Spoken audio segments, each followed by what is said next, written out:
So our university is actually 180 years old this year. Isn't that incredible? Yeah.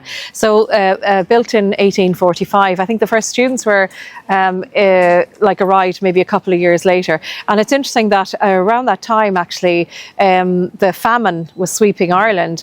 And just to make the connection, guys, to the research work we do, around about the time that the university opened, there was what is called the Great Famine in Europe as well as in Ireland, but Ireland was hit particularly badly because the potato crop failed. And at the time, like, everybody was kind of surviving on the potato. So it was Phytophthora infestans invaded the island and swept and destroyed the potato crop, resulting in, I suppose, millions dying and millions emigrating. Yeah. So it caused a huge problem. And the reason I'm saying that now is because next week we have a symposium on the very agent that devastated Ireland in the 19th century, still a problem today. Anyway, so the university, built around, as I say, 180 years ago.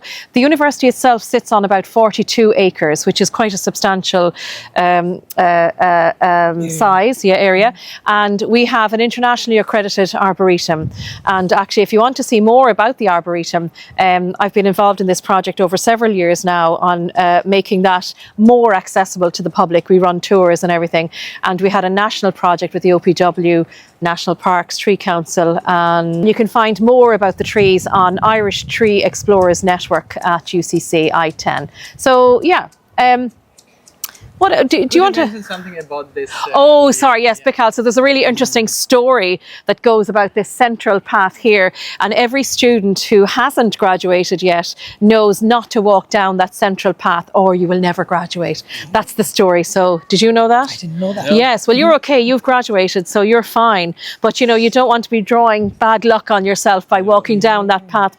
Have you looked at the Ohm stones inside? Yes, you have, you've seen those, so you did that yesterday. Yes, yeah. So all in all, we have a beautiful campus, and actually over the years, bringing in international visitors, everybody admires our campus. It's so gorgeous. And I suppose sometimes maybe we take it for granted, would we? I think so. Because we're here every day, but we walk through every day, and when you really step back and take it all in, there are so many things and pieces of history, and so much nature around that. It's really nice to just take a step back and absorb it all. It's amazing. And actually, we use the arboretum now, where the university is kind of firmly embedded in the arboretum.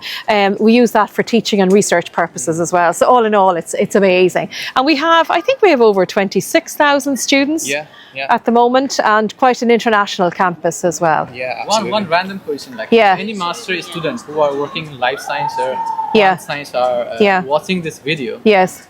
Would it be okay for them to contact you for potential master thesis? Completely. I'm always looking, and in our department, in our school, it's the School of Biological Earth and Environmental Sciences, School of Bees.